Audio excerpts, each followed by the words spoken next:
Good afternoon, everyone. I hope everyone's having a good day today. Just a couple quick things before we jump into the material for today. I do want to say thank you to everyone for sticking it through for the data modeling. I know it's not the most interesting part of a database, but it's certainly an important part of a database to understand why we collect certain variables, understand how we handle certain variables, and to just understand how we represent that visually. So today we're going to start inside of mySQL workbench. So I have Canvas open over here. If you'll just go ahead and go down to Unit 2, there's two files we'll need. There's Chapter 4 tutorial.sql. That's going to get us started in creating the tables. There's really no point for me to sit here and to show you how to create a table. It's pretty straightforward. And then also we have this import employee.csv file. That's how we're going to get the data for the employee file, rather than typing it in manually or doing any sort of thing. We're just going to use a nice CSV file to handle that. So if you'll make sure you download those, and I'm going to go ahead and download them as well. Well, no, I'm not. It's a little bit challenging to download them from my instructor view, but keep in mind I've already got them downloaded, of course. So with that said, if you'll just go ahead and open up mySQL Workbench. Whenever you open it for the first time, it should look something like this. Of course, you'll probably only have one instance. What you can do is you can just open up that instance. Give it just a second there. And I do have my font size 18, so hopefully everyone's able to see it. If you're in person, can you see that okay? If not, certainly feel free to move a little bit closer to the front if you need to. You certainly have that option. Plenty of open seats, there's no problem there. So basically, this is what it should look like. So you have right here in the kind of center area, you have some information about your queries. Down here in the bottom, that's going to be where the output will go as we start to get output. And then we're going to start over here with the kind of upper left where we have the schemas section. So the first thing you want to do is to create a new schema. So you'll just right-click inside of this schema section in some white space, click Create Schema. Now you can call this whatever you'd like. I'm probably going to call this in-class exercises, let's just call it 916. It's important that you start it with a lowercase letter. Otherwise, it'll just create a lowercase letter. So then once you've typed in a name, you just hit Apply. And it's going to tell you it's going to create a schema. So you can just leave all these DDLs default. Click Apply again. So now you have a schema. Now again, I've already got several other schemas, but that's okay.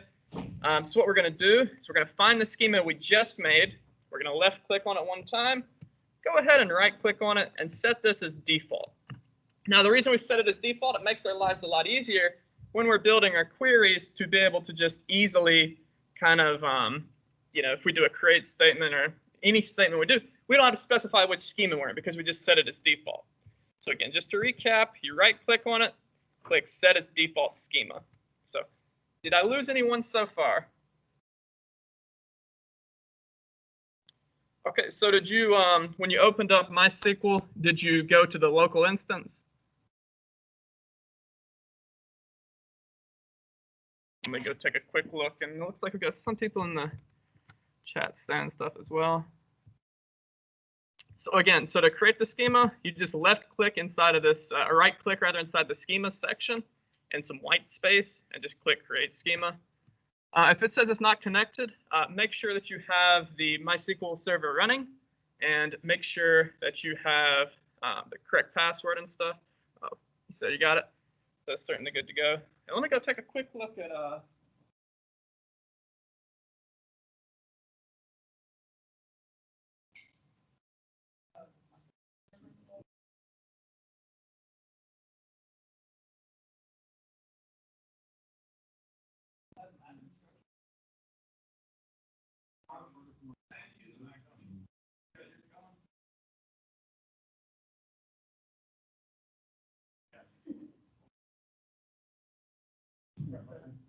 All right, any other questions I can address before we move on? This is probably the most important thing for the semester. Any questions about getting to this stage at least? All right, so we have a couple different options for what we can do. I'm just going to go ahead, click this button right here below File, where it says Create a new SQL tab for executing queries. It's just up there. I'm just going to use that. You could also open the SQL that I sent. So I'm just going to copy and paste it. I just find that a little bit easier. So we're just going to get the create tables for the department and employee, as well as the insert into for our department table. So I just copied all that in. It's the same thing. So basically what we're going to do is we're first going to create this table for department. So as we can see here, we're using department name as the primary key. We specified that down there in line 4. And that's going to be a varchar, meaning we can put variable length of pretty much any character we want, as long as it's no more than 15 characters. The location we're doing as a varchar as well, just to kind of see where the department is. And then for primary key, we're setting that to department name. So to execute queries inside of SQL, you have a couple different options. I recommend highlighting what you want to execute. So just just do your drag and click. And then there's this little lightning bolt icon, not the one that has the cursor on it, but just the standard lightning bolt icon up here. Just go ahead and click on that. And as you can see down here in the output, our create table was successful, has nothing in it, 0 rows affected. Let's go ahead and create our employee table. So again, here we have a lot more variables. You can see why we didn't want to come up with this in class. Basically, we're going to start off with our good friend, the employee ID, making sure it's not null. We're specifying that. We don't technically have to because it's a primary key. It's implied, but it could be best practice too. So again, small int is just going to be a small integer.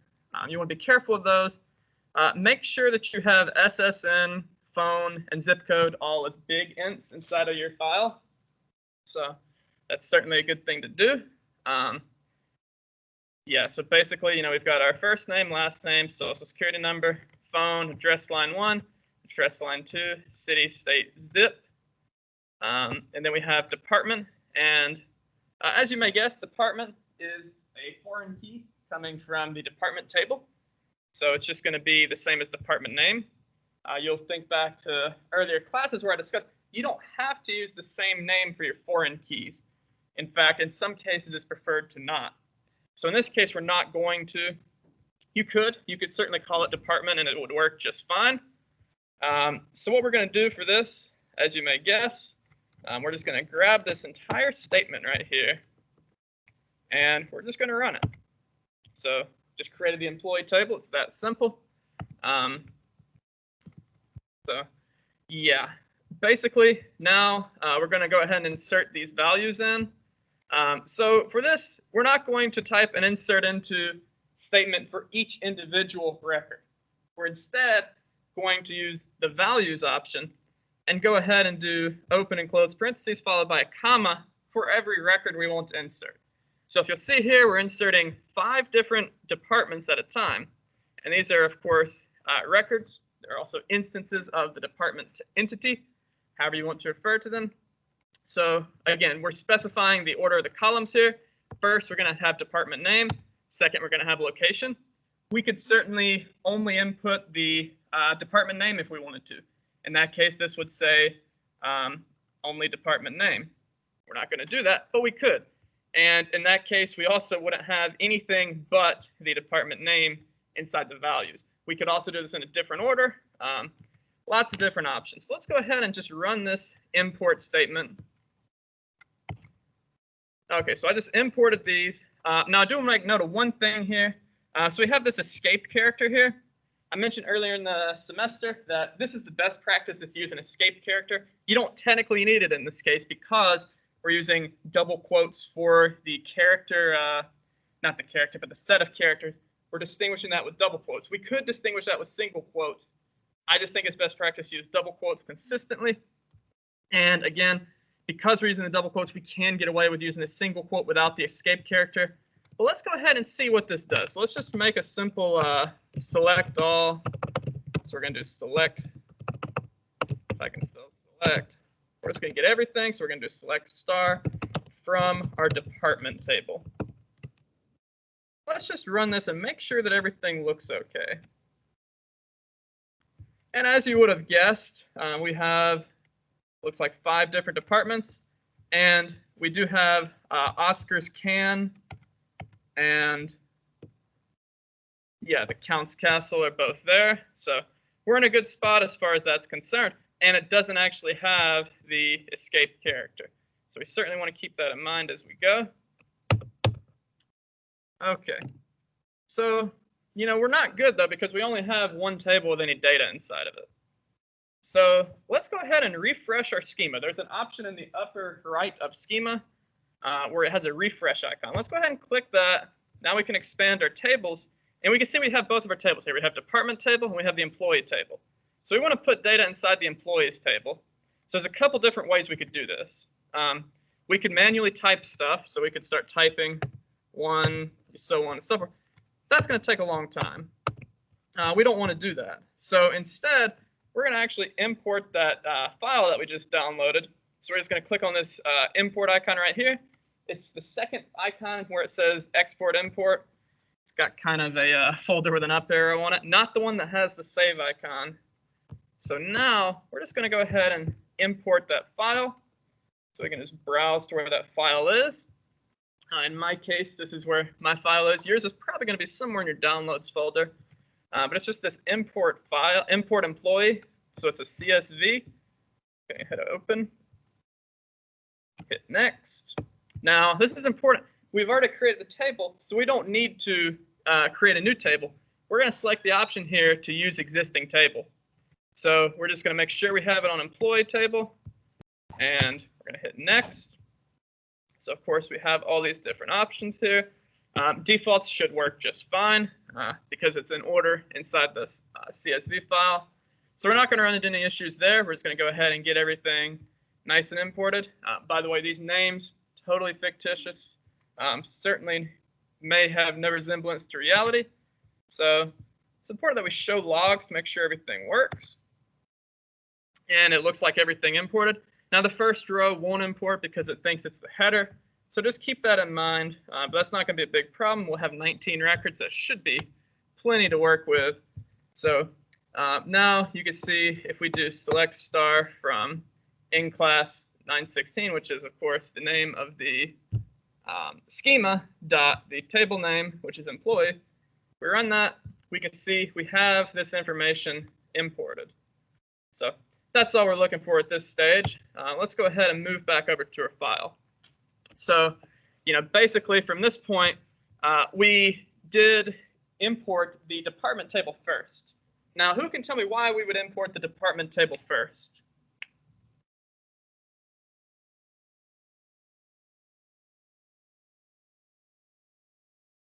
Anyone want to take a guess as to why we would import the department table first?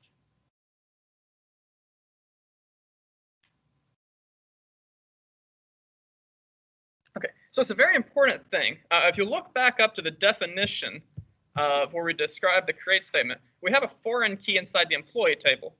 So right here, we're using the foreign key of department, which is coming from the department table. So that means that we have to have these values inside the department table before we can actually use an employee. So that's something that's very important to keep in mind as we go.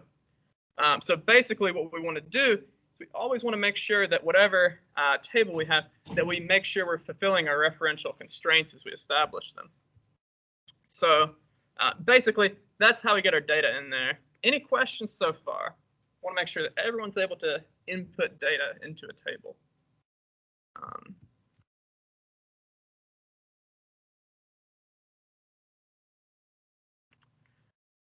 So if you're having trouble importing the table, you can stick around after class. I'll take a look at it with you. If you're joining virtually, you can share your screen. But for now, you can just manually input like 1 or 2 records and it'll work fine for what we're doing today. But yeah, you shouldn't have any issues with that. So like I said, feel free to stick around after class and I'm happy to take a look at getting that imported. But like I said, for now, if you wanted to just manually input some stuff, you just go to the schemas, make sure it's refreshed, go to employees, third option over. It's got the, I guess it's like a table with a lightning bolt on it, and you can just manually input some data there. So that's probably gonna be the best bet. Any other questions?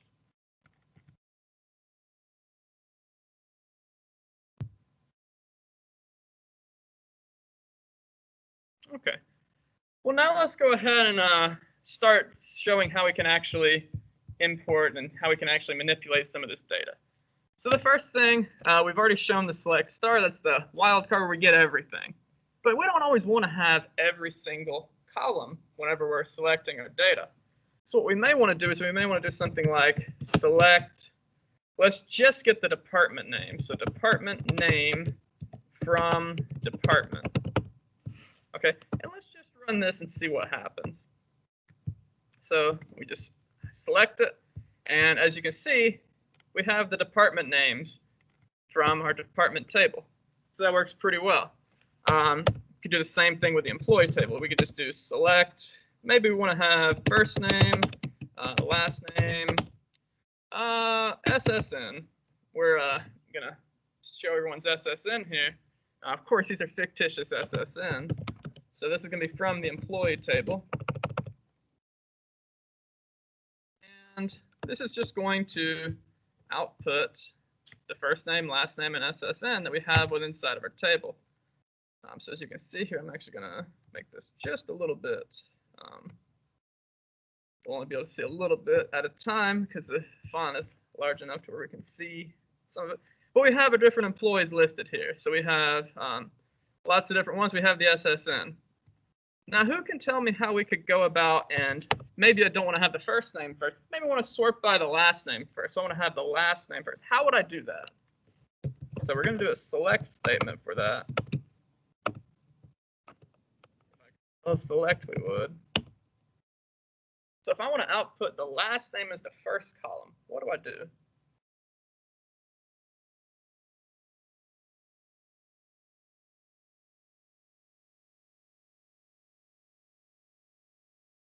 That's exactly correct. And what's your name? It's for extra credit. You're not in trouble. Yeah, so that's exactly correct. So like Colby said, all we have to do is just type in the select last name, F name, SSN from employee. And the order of how we're selecting them is the order in which they'll be displayed. Now, suppose we wanted to have them ordered by the last name. So we could do that. We could type in order by, and we could do L name, and this will put it in order by last name. So let's just go ahead and run this. And exactly correct. So first we have Julius Caesar here. We got some other people, and this is how we would do it. So we've got lots of options here. If we don't do the order by, it's going to do them by the order that they're a record. So let's go ahead and copy that. And let's just take out the order by and see how this changes. So right now, we're ordering by the last name. Now we're not. So as you could guess, it's the order in which they're in the data set, which is basically random. So we've got lots of different options here. That's how we do it. Now, as we go throughout this, there's something missing from this file, and that is comments. So there's two ways inside of mySQL to make a comment. The first is to use a hashtag or pound symbol. The other is to do a backslash, actually no, it's / first, then the asterisk, then put your comment. You could do multiple lines with this method, and then you close it off by using the asterisk backslash. So let's go ahead and see what both of those look like. So it's important that we comment our code so we can understand what we're doing. So we're just going to put in a simple comment here. So we're going to describe this line, selecting last name first, not sorting by anything. And let's say we wanted to do a longer comment to describe this other line. So we would just do / asterisk. It's going to start us off in a comment. As you can see, the entirety of this is a comment because we haven't yet closed the comment. So I'm going to go ahead and do that just so we don't forget. So again, you do asterisk backslash, and that's going to close off the comment. Actually, not a backslash, it's a slash, so my bad there. But certainly we can type in whatever we want. So we're selecting last name first column, and we are sorting by last name. So again, this is a comment right here, and this is a comment right here. So that's how we would do it. It's very important that we comment our code, whatever we're doing, so it's easier to understand. Look at the comments, if it's a single line, be able to. Yeah, I think so. You know, I'm pretty sure you could certainly do that if we just.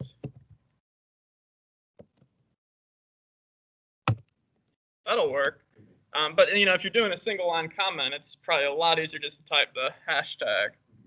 So you know, you could do that. But you do have different options. I mean, certainly that's certainly something to look into. All right, let me make sure there's no comments in the teams. Okay, so I'm not seeing any, so let's jump ahead. So, you know, up to this point, we've kind of done some basic selecting, but there's some additional things we could do to select. So, you know, maybe we don't just want to select the columns as is. We want to start getting some interesting information from them. So, you know, we could certainly do that. Let's go ahead and select the distinct departments. So there's two different ways we can do this. Of course, we have the department table. All of those are going to be distinct departments. But let's say we want to be a little bit fancier. So we're going to do the distinct modifier. We're going to make sure we're getting our department table, or not the table, but the department column from employee. So this should give us the distinct departments inside of our employee table. And as you can see here, we have accounting, finance, IS, marketing, warehouse. So it did. Like I said, another way you could do this if you want to be a little bit simpler would be to do select department name from department. And this will do the same thing because it's already, each value is already unique inside of this. So it gives us the same answer there. So we've got lots of different options for how we want to do things in SQL. Do whatever's easier. So, you know, this is just getting unique.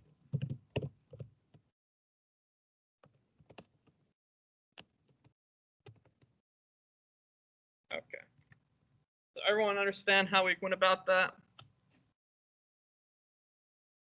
And of course, we could also select using the where.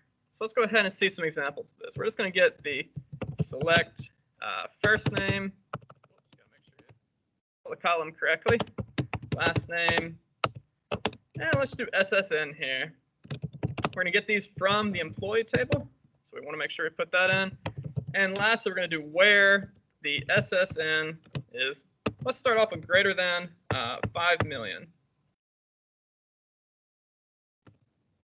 So this should give us roughly half the data. So as you can see here, we have some different people here. Each of these SSNs are larger than 5 million. Now I thought about this morning, and I thought I probably should have put salary inside of the employee table so we have something other than either the phone number or the SSN to work with, but I didn't. So we're going to roll with SSN and phone number. Now who can tell me how we would select the employees where the phone number is less than 10 million? How can we do that? What would type?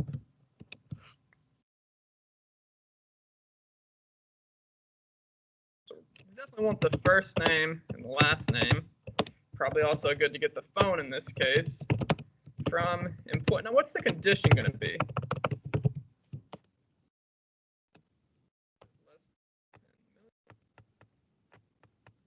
Exactly correct. You said it right, Charlie. Now, will this actually work for any of them? I don't think this is going to return anything because, you know, a phone number in this case is going to start with at least a 1. So as I predicted, it's not. What if I make this greater than? So we're going to see where the phone is greater than 10 million. Now this should start to return something. And it returns basically everyone. Because the phone number is 10 digits long, because it's a CSV, I can't start it with 0. So everyone's phone number is greater than 10 million. So this may not be the best example, but it is an example. So certainly we've got lots of options there. Let's do some more fun with where. I think where is a very fun thing to kind of do some stuff with. So let's go ahead and select everything from employee table where. Let's do imp ID. Someone list me off an imp ID 2 through 19.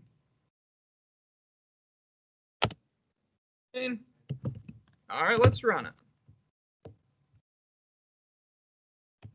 Okay, so this allows us to select a single record because that's how we specified it. Do we always want to use a single record? Sometimes we want to select multiple employees, so let's go ahead and do that. So we're going to use select star from employee where, in this case, we're going to use our good friend, the in. So we're just going to say in, list me off 4, 5, 6 numbers or so, just any numbers between 2 and 19. Okay, 2. 4. 12.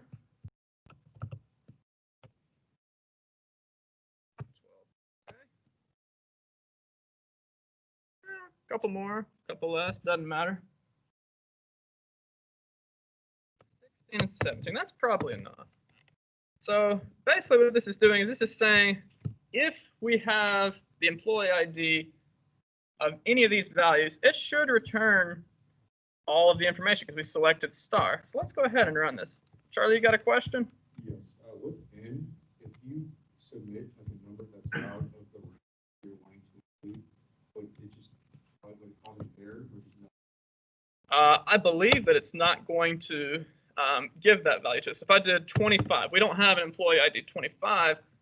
Let's just try that. So I believe it just won't give us 25. So yeah, you can see here, it doesn't return an error or anything. It runs just fine. It's just not going to give you that value. So great question.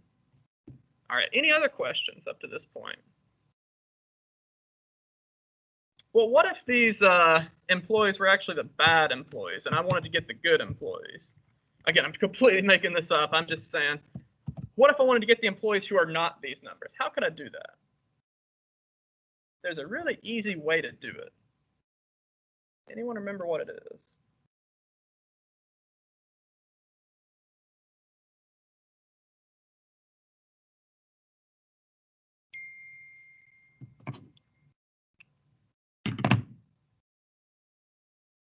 So basically, if you wanted to get something that's not included in it, all you have to do is just type the not. So now when we run this, we should get all of the employees who we did not get before. And as I suggested here, that's exactly what happens. So we've got lots of different additional kind of employees here who we did not previously get. So that's basically what we would do. And of course, we could do lots of different things with this. We could also apply an order by. And in fact, let's go ahead and go to a new line.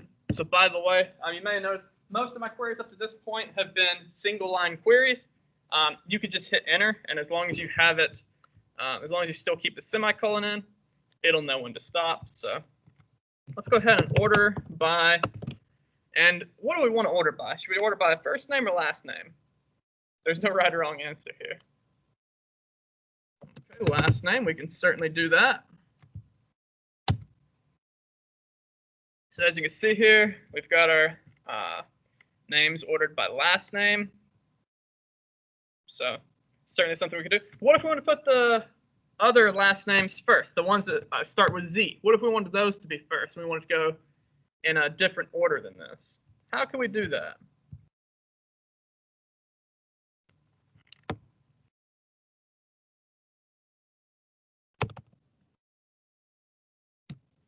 Go ahead and apply descending modifier. So now we got George Washington up at number 1. So it's certainly how we'd go about doing that. We just change the order by. After we put which column we're going to order by, we put descend. By default, mySQL uses the ascending. So it's going to start at the most high value, whatever that may be. If it's a through Z, it's going to start with A, work its way down to Z. But if we apply descending, which is DESC, it's going to start at the lowest value, which in this case could be, whatever the case may be. So if we're in alphabetical order, it's going to start with the Z. So basically, that's all we're doing here. Pretty straightforward. Of course, if we have numbers, it's in a way the opposite. It's going to start with the smallest number on ascending and go from there. And if we're starting with a descending, then of course it's going to start with the highest number and go down. So it's basically all we're doing there. We've got some different options. Any questions up to this point? Just making sense? All right. So we've gone ahead and done some things we're ordering by. Basically, the order is very important here. We want to make sure that we're using the appropriate order. We always start with the select. Then we're going to tell it where to select from. So we do select from. If we have a join condition, we put it after the from. Of course, then we put the on, which is a join condition. Then we apply the where. And within the where, if we have any subqueries we want to do, that's where we're going to do those. We can group by. That would be if we wanted to output the variables in a specific group. So we'll show some examples of that as we go. Then, of course, we want to do a having. We can do the having condition. And the last thing in most cases we're going to do is the order by. So that's the overall order of the SQL commands. So we certainly want to keep that in mind as we kind of go. But now let's go ahead and start doing some calculated outputs. So I think calculated output, pretty cool stuff. So let's go ahead and see what we can calculate. Select, let's get the first name, last name, and let's say we want to get the phone minus SSN as, what should we call this?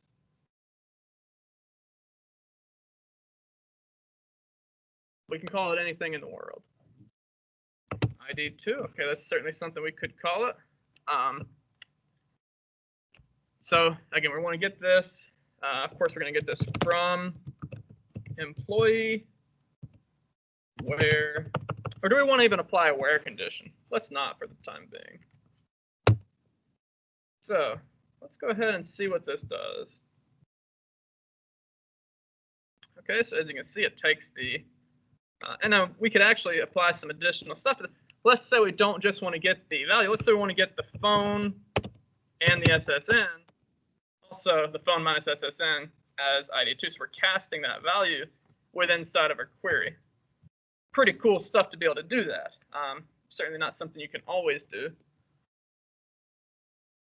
So as you can see here, that's what the output would look like. So that's some additional things we could do as we're going about this. Of course, there's lots of other options. We could do something like divided by. So if we just copy this, instead of doing phone minus SSN, we could do phone divided by SSN. Let's say this is ID3. Run this query. So again, it looks like we don't have a ton of precision on some of these numbers, but that's okay. We could do multiplied by. There's no real limit to what we can do with this. We've got lots of different options. I think that I could do this all day, but the main thing is that we kind of see the basics here. All right. Any questions?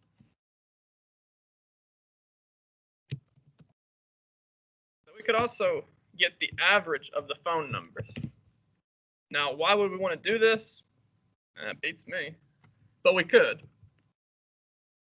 So we're just going to select the average of the phone numbers. Table. And this gives us the answer. So we can do the same thing using the SSN variable. We can use max, min. We could certainly use the count as well, tell how many phone numbers we have. So let's do that. Count of our phone numbers.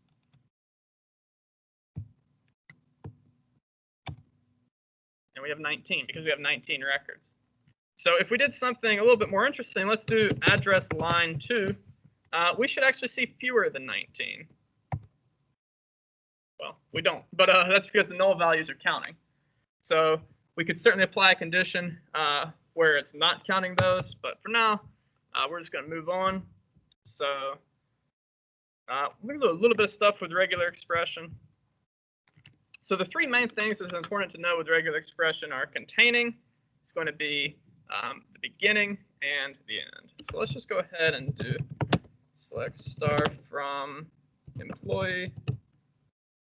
Let's do where fname for regular expression. And if it contains th. So it's going to return everything for it. So right off the bat, you can see th is inside of Elizabeth, and it's also inside of the. So the first name, because it has those for those two cases, it's going to include them. Now, we're not limited to doing that with the regular expression. We could also do ending. So to do the beginning, rather, just put a caret at the beginning, run that, and of course, just gives us the, because th is not at the end of Elizabeth. So if we want to get the ending, all we have to do is use our good friend the $sign at the end. I don't think anyone dislikes the $sign. If you do, well, that's fine, but most people like the $sign. So as you can see there, we get th at the end, so we're in a pretty good spot. And that's basically what I need you to know for regular expression. Certainly nothing too crazy. But at this point, we've kind of covered some of the basics. What if we want to change a record? Let's say we wanted to update someone's social security number. Maybe they gave us the wrong one. Maybe we typed it in wrong. Whatever the case may be, we can certainly update stuff very easily. So we type in update. We're going to update the employee table. If I could spell employee, we would. Yeah, that's spelled right.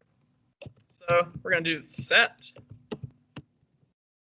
we're going to do SSN. List me a 9-digit number. Any 9-digit number.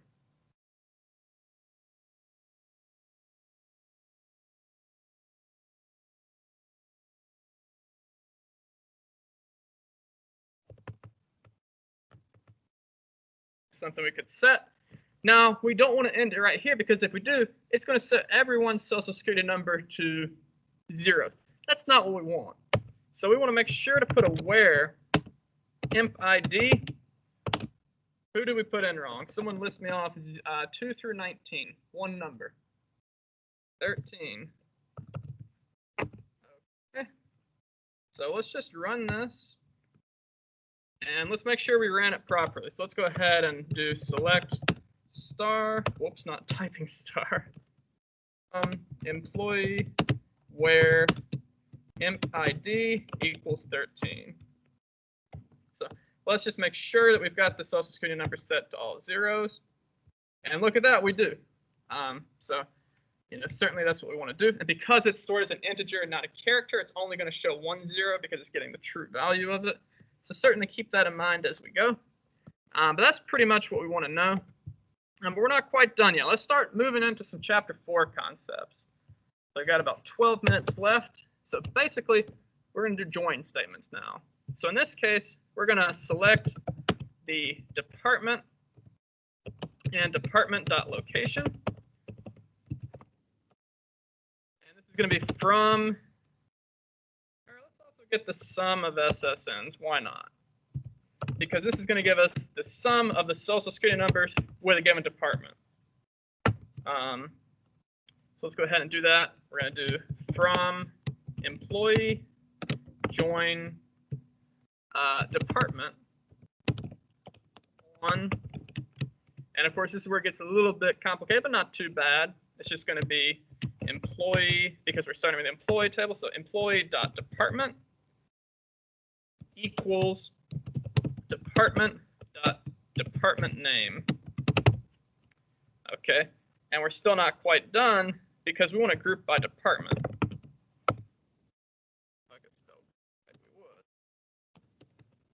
And the reason we're grouping by department is because otherwise it's going to give us the sum for everybody and not the sum for each given department. So that's why we're doing that. And let's go ahead and run our good friend this query we just made.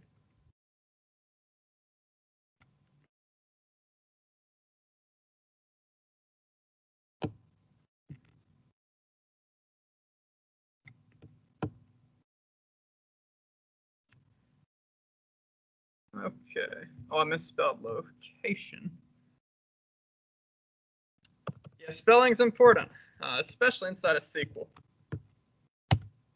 So if we spell the query correctly, it'll give us this. So basically, it's giving us the department name, the location of the department, as well as the sum of all the social security numbers.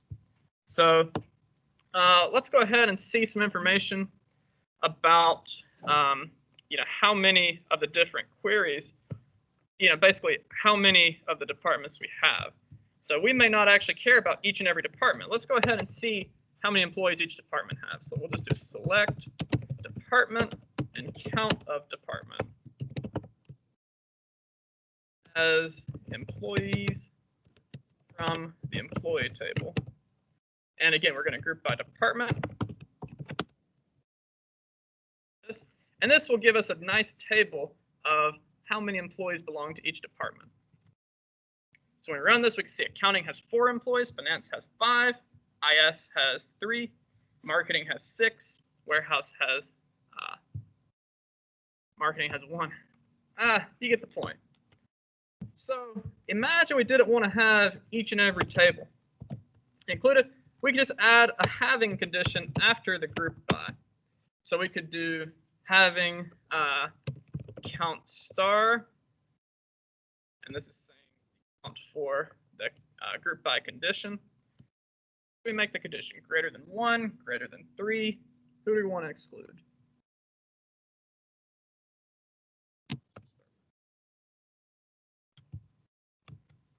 And because we apply that having condition, we no longer have the marketing department because they only have 1 employee, so they only have 1 record. We could, of course, make this anything we wanted to down here. We can make this 3, and it should exclude IS as well. I believe IS was the one that had 3. Yeah, so now we just have accounting, finance, and warehouse. Again, we can do pretty much any condition we want to right here. That's pretty much what we're going to do. So we've got lots of different things. Just to kind of wrap things up, we may not want to type all this over and over when it comes to the join condition and all that. So how can we not type this information over and over?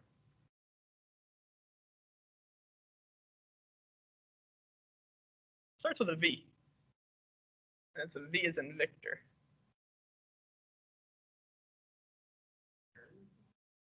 Not quite variables. It's called a view. So basically, what we want to do is we want to create a view. So just like we created a table, type in view, and we'll just call this combined view. Now we want to make sure that we're typing in all of the column names. So I'm going to cheat. I'm going to copy and paste it. But you can certainly manually type them if you wanted. Don't worry about copying all this down or taking pictures. I'm going to post the finished script, so you don't have to worry about that. So again, I just copied and pasted all the column names. In fact, I probably should have said that a little bit sooner, but So anyway, now we want to make sure we're as select, because we have to define where these variables are coming from. So we use as select to do that. And because we're using as, we don't actually put in as if we're going to cast a variable. For example, let's say we want to get the average of SSN for SSN. Instead of saying average SSN as something, we've already defined what that something is. It's going to be SSN. So we don't want to do that again. And again, I'm just going to cheat just a little bit here and copy this. So this is just telling us where all the variables are coming from. So we can certainly do that. Now we want to do the from the employee table, but we're not only getting variables from the employee table, so we're going to do join department, because that's the other table. And of course, we can copy the previous work we did, where we join department on the employee information there. No point in redoing work when you don't have to. So certainly, this is our view. Now we can just run this. And of course, this is not saving any actual values. It's saving how it gets the values. So we can reference this like it's a standard table, even though it's not. It has nothing inside of it. It's only going to get this stuff. So if we go through here and we do select star from combined view, we can treat this exactly the same way as we would anything else within a query. So we're just going to go ahead and run this. And of course, as you can see here, it has not only the employee table, but it also has the department table as well. Now, next time we do a tutorial, I'll add in some additional information about the pay into different departments to make it a little bit more interesting. But that's basically what we're going to do here. So, you know, you can, as you're building this out, you've got the from. You could put a where condition in and exclude certain records if you wanted to. You could do a lot of different things, but this is kind of the overall just the things. So like I say, I'll make sure to post this file. I'll make some additional comments just to make things a little bit clearer. The homework should make a lot more sense. I'm going to stick around if you have any questions. I'm certainly happy to address them. I'm going to go ahead and stop the recording. If you don't have any questions, I hope you all have a great day. And I will see you all next class.